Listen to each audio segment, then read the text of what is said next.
Let's dive right into today's explainer, where we're going to unpack an absolute corporate thriller. It's the story of how millions of people allegedly ended up paying for a service that was heavily marketed as completely 100% free. We're going to break down the anatomy of a massive legal settlement between state attorneys general and Intuit, the company behind TurboTax. So, did you end up paying for your free taxes? If you used TurboTax in recent years and somehow ended up footing a bill, well, you might have been caught in what investigators called a carefully engineered freemium trap. Today, we're looking at the actual source documents to see exactly how this trap was set. It is a fascinating look into where marketing, digital interface design, and consumer protection laws all crash into each other. Quick roadmap for us today. We're going to deconstruct this whole thing step by step. First, the illusion of free, then hiding the real deal, the hard stop trap, the multi-state crackdown, and finally, the anatomy of a settlement. Let's get right into it. Section 1. The illusion of free. Let's look at how they built the public perception that TurboTax was entirely free for everyone. You might actually remember this intense action movie-style ad campaign. Picture this, a John McClane-type action hero, an exploding van, literal flames shooting into the air. It's wild, right? But the intense action is entirely a distraction. It distracts from the fact that the only word spoken by the actors, literally over and over again, is just the word free. Oh, how about this retro game show ad? This really highlights the sheer scale and relentless repetition of Intuit's whole marketing blitz. Every single answer the contestant gives is just free, and that repetition, completely intentional. It was designed to totally anchor the brand to the concept of costless tax filing in everyone's minds. Then there was this dramatic courtroom ad that really hammered the concept home visually. You had this impassioned attorney delivering a closing argument to a jury, and yep, every single word out of his mouth is free. It was incredibly effective at creating a powerful public perception that filing your taxes with their software would cost you absolutely nothing, no matter what your financial situation looked like. Even in this spelling bee commercial, the word free was literally the entire focus of the ad. But here is the absolutely crucial catch. If you squinted at the unaudible, tiny fine print at the very end of these commercials, you'd see this offer was strictly limited to simple tax returns. And as state attorneys general later discovered, Intuit's internal definition of a simple tax return, it left millions of everyday people completely out in the cold. Moving on to Section 2, hiding the real deal. This is where the lines got incredibly blurry between a restricted commercial product and a legitimate government-backed free program. The investigation highlighted a stark contrast here, and we really have to look at these two completely different things side by side because this is the root of the whole issue. On one hand, you have the TurboTax Free Edition. This was Intuit's commercial freemium product, right? The one only available for those so-called simple returns. But on the other hand, you have the IRS Free File program. Now that was a genuine public-private partnership offering completely free tax filing for low to middle-income Americans. And get this, it actually covered roughly 70% of taxpayers. Notice how Intuit kept changing the name of the actual free program over the years. Before 2018, they called the genuine government program the Freedom Edition, which ironically doesn't even have the word free in it. Meanwhile, they called their commercial offer the Free Edition. According to the lawsuit, they intentionally kept the naming super confusing. Why? So that users who are actively searching for the government program might just accidentally choose the commercial product instead. Now, the digital manipulation outlined in the court documents is just fascinating. The state attorneys general found that Intuit literally hid the real free file landing page from search engines like Google for 5 entire months.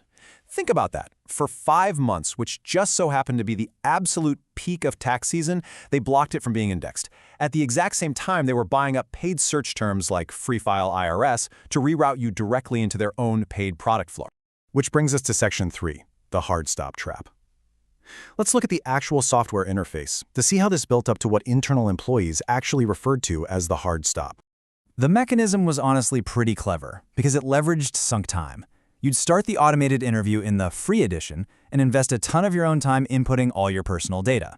Your address, your W-2s, the whole shebang. It feels like you're making great progress, right?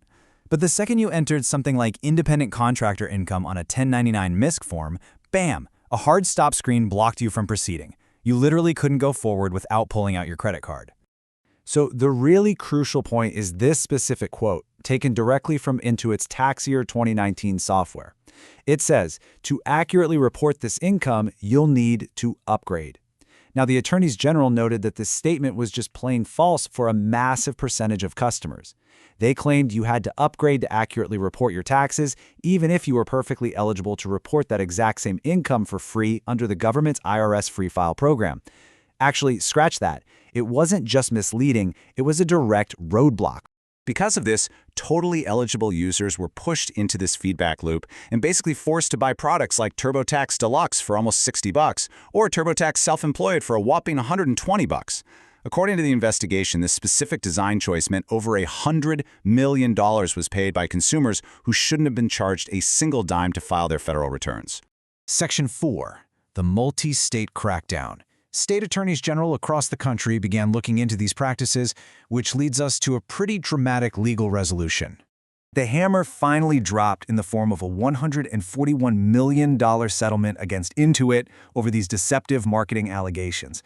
This wasn't just a small fine. It was a massive, coordinated effort by all 50 states and the District of Columbia to hold the company accountable. Now, if we look at the breakdown of this settlement, we can see exactly where that massive pile of money is going. Almost the entire thing, specifically $138.25 million, is designated as restitution. That means it's going directly back into the pockets of the consumers who were wrongfully charged. There's a much smaller $2.5 million administration fund, which makes sense because, well, you need that just to handle the immense logistics of tracking down and paying out millions of people across the country. Section 5. Anatomy of a settlement. How do state governments actually manage to distribute millions of dollars across millions of people? Let's check out the fascinating legal mechanics of how this works in the real world. Legal documents rely on these hyper-specific definitions, like covered consumer. Now, I know it sounds like legal jargon, but it basically acts as the exact mathematical formula to identify who actually gets a refund check in the mail.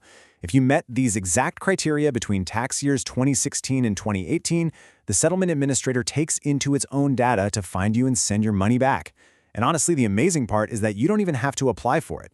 The whole system is designed to execute this automatically based on those precise parameters. And this kind of framework isn't just unique to tax software. We can see similar legal mechanics in other massive cases too. For instance, in the Janssen opioid settlement, state AGs use specifically defined abatement accounts funds to separate direct restitution from funds used to correct broader societal harms. These highly standardized legal structures are essentially how our legal system enacts major financial restitution across completely different industries. But you know, the impact of this case goes way beyond just a massive fine.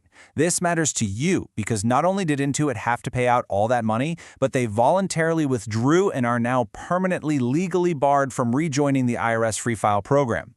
This fundamentally shifts the entire landscape of how online taxes are filed and how they are marketed in America.